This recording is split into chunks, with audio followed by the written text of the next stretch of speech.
Maraming ganap dito, maraming kaganapan, maraming issue, maraming kabalikat, kabarilan. Ano nga bang meron si Diwata?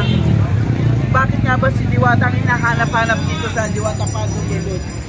Wala dito si Diwata, walang anino na Diwata na lumabas dito.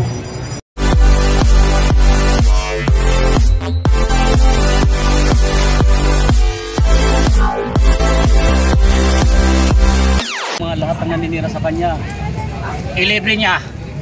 Ilibre niya. Ano, maninira pa kayo? Hindi na, no? Siguro hindi na. Libre kayo ng pares, yan ang sabi niya. Yes, thank you. Saka si Boy Abo. Pero may tatanungin pa tayo, no, guys. Walang kukura pa, walang pipikit. Sige. Walang magtatas ng kilay. Ito, breaking news. One-on-one exclusive. Dahil mapanayam natin dahil hindi niya inakala ng isang king of talk show na nagsasalita sa kanyang harapan at nagulat siya dahil isang king of talk show na nag-interview sa kanya. Anong masabi mo dahil sa ilalim ng tulay meron in-interview si Impactita sa ilalim ng tulay? Anong masasabi mo dun? Ipaliwanag mo nga sa mga followers, ipaliwanag mo sa mga nagtatas ng kilay. Now na pasok! Interview pala si Impacta doon. O sa ilalim ng tulay. Yung Okay. nakaraan nakikita ko siya rito, nagtitinda ng hamburger. Okay. Nakalagay Impacta hamburger. Okay, ngayon, Wala na, nasa tulay na. sa ilalim ng tulay, may in-interview siya doon dahil kay Diwata. In-interview si tatay sa ilalim ng tulay dahil kay Diwata, nag-viral, nag-trending, nag-hashtag. Anong masabi mo? Dahil ang daming views doon. Dahil sa di umanoy, si Diwata pala ang may pasimuno na maraming kababalaghan na noong araw at binalikan ni Impacta. Anong masasabi mo? Sagutin mo sila. Nauna! Sana Impacta, mga interview mo dyan sa dating tinitirahan ni Diwata dyan sa may tulay. Sisikat. Pasikatin mo na kay Diwata. Ano daw, sabi ni Sir Anthony Calobia, ano reaction ni Boy Abunda kay Impacta naninira kay Diwata? Okay. Maganda katanungan. So, Naninira na pala. yes, quiet. Ito sasagutin natin yung mga nagko-comment. Grabe, thank you for joining us. Talaga naman, hindi kayo pumikit, hindi kayo bumitaw, hindi kayo kumalag sa kadina. Pues, ang masasabi ko, grabe, wala tayo may papayo kay Impacta kasi sa kanya yan, in-interview na sa ilalim ng tulay dahil kay Madam Diwata, binalikan yung noong panahon na yung kapanahonan pa yun, binalikan hanggang sa mahalungkat. So, ang masasabi ko sa mga nag-comment dyan, grabe, ipagbahala nyo na, kayo na ang kumastigo sa isang Impactita na hindi niya sinasadya. So, nagulat ang lahat, nawindang lahat. Pero ang matatanong ko sa kanya dahil sa ilalim ng tulay, dahil si Diwata hinihimay-himay, hinalungkat yung lumang issue.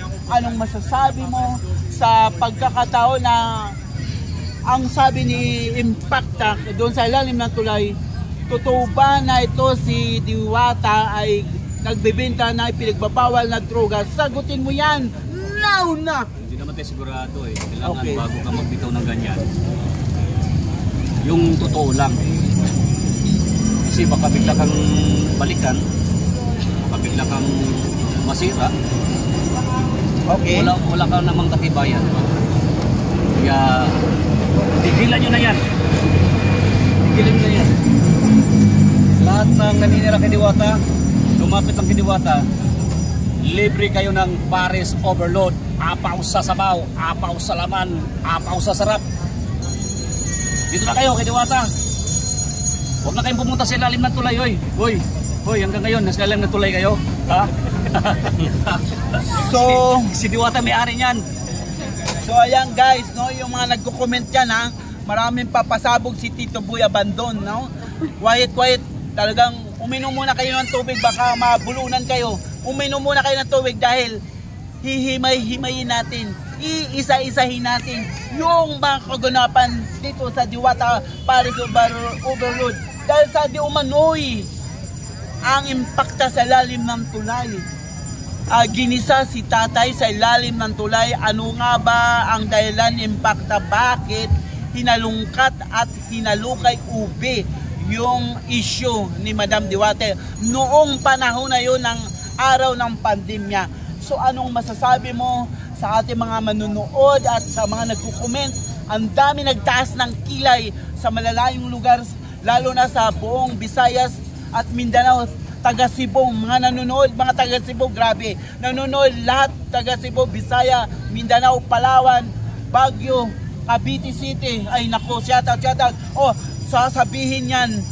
Isang exclusive interview, isang mapanayam, one-on-one exclusive, mainit-init na issue. Dito, nangyayari lang yan sa Diwata Paris Overload. Ang kaganapan, ang mga nangyayari dahil sa Diumanoy Diwata versus Impacta. Nasa na nga ba si Impacta para hanapin ang mga issue na ibinabato kay Madam Diwata? Alamin ang pagtutok dito sa Diumanoy. Narito na at may take natin ang isang hindi nakaalam-alam at walang kaalam-alam dahil isang interview mula kay Tito Boy Abandon, live mula sa Diwata Paris Overload. Nagkakagulo rito sa ilalim ng tulay. So nito mapanayam natin sa isang exclusive, talagang na shocking breaking news. Dahil dito talaga, dahil sa Diumanoy, mapapanayam natin ang isang hindi kakit-akit at hindi ang mga nangyayari, ang kaganapan. Naku, pati si Tito Boy Abandon nagkulat na shock attack sa mga nangyayari dito. So anong masasabi mo dahil nandito tayo live na live sa Diwata Paris Overload?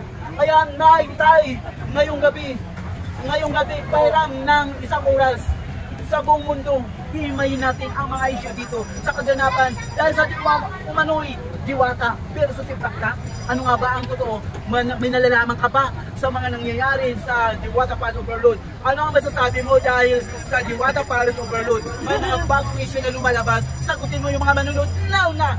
Now na ba? Yes. Okay, sasagutin ko na. For me naman, huwag din po natin pakinggan yung mga bad comments ng mga mga commenters natin. Kasi hindi naman po nila tayo napapakain, hindi rin naman tayo binibigyan ng pera. It's parang mas binibigyan pa nila tayo ng opportunity para mas tumaas ang viewers ni Diwata. Am I right?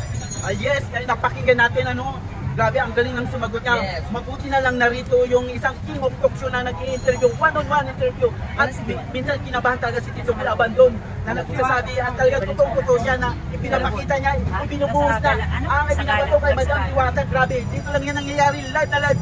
Bakit pinabalatan lagi si Diwata araw-araw? Hindi pinatantalan si Diwata, lagi kinakastigo, kinakadina, ang nilalatiko, dinudurog na parang paminta lang kasi Madam Diwata, lalo pa nila babalatan. Ano ang masasabi mo sa mga viewers, sa mga followers, sa mga nanonood sa ating mga buong kabisayaan? Sagutin mo dahil napakaganda ng outfit mo mga kaibigan, live na live, grabe. Isang mainit na issue ang ibinabato kay Madam Diwata. Sasabihin na niya ang mga nalalaman. Ano ang masasabi mo? Bakit si Madam Diwata, bakit ang lumang issue inilabas na sa ilalim ng tulay? Kasi si Impacta nag-interview sa ilalim ng tulay. Ano ang masasabi mo kay Impacta kasi hinalungkat yung lumang issue kay Madam Diwata para umamin ang isang tatay sa ilalim na tulay na tinutulugan ni Madam Diwata. So paki-explain sa mga manunood, ano ang masasabi mo kay tatay, bakit si Diwata siniraan dahil sa Diumanoy? Masamang bisyo pala ito si Madam Diwata nung araw daw yun. Sagutin mo nga sila now na bago. Alam nyo guys, Miss Gay ba ko? Okay, sasagutin ko naman. As of now naman, si Diwata naman, I think ko, kasi di ba kapag nag-business naman tayo, maaari din po tayo makapagbago. Si Diwata, opo, naniniwala po ko na nag-drugs po siya dati. Pero as of now, lahat ng mga taong nasa paligid niya is nakapagbago po siya. As of now po, padaanin muna natin yung kotse kasi dumadaan. Live na live! Kaya guys, masasabi ko lang is, lahat naman po ng tao ay nagkakasala. Hindi naman po tayo perfecto. Ako rin po, nagkakasala din po kung hindi rin po perfecto. Pero ang lagi niyo po tatandaan, na ang taong nababash ay siyang binababa. Ang taong nagpapaktaas ay siyang itinataas. Kaya yun naman po at maraming salamat. Okay, dito guys. Ikaw naman as of now po guys, galing po ako ng Valenzuela. Kakatapos ko lang po ang nipis and then best choice award po. Kung hindi nagkaroon po ng cash, worth it na. Okay. So ito ang mapapanan natin, no? Ito talagang Madam Diwata pa rin ang issue. Madam Diwata, handa ka na ba sa tatlong kasagutan dahil hihimayin kita, hindi ka bibitawan hanggat hindi mo masasagot ang mga issue laban kay Madam Diwata. Ano ang masasabi mo sa mga issue ngayon laban kay Madam Diwata? Dahil may mga issue na hindi talaga tinitigilan si Madam Diwata. Kaya sabihin mo na sa Madam people, now na! As of now naman guys, like what I said, huwag na po natin pansinin ang mga bad comments at mga side comments. It means, mas tinutulungan pa po nila tayo na maging maangat. Kasi yung mga bash na yan, alam niyo guys, kapag ano kayo, influencer guys, mas maraming nagbabash kayo. More sahod, more kita. Kaya nga ako, kapag may nagbabash sa akin, ano lang ako tawag doon, hinahayaan ko nila kasi sila pa yung mas nagpapaangat sa akin.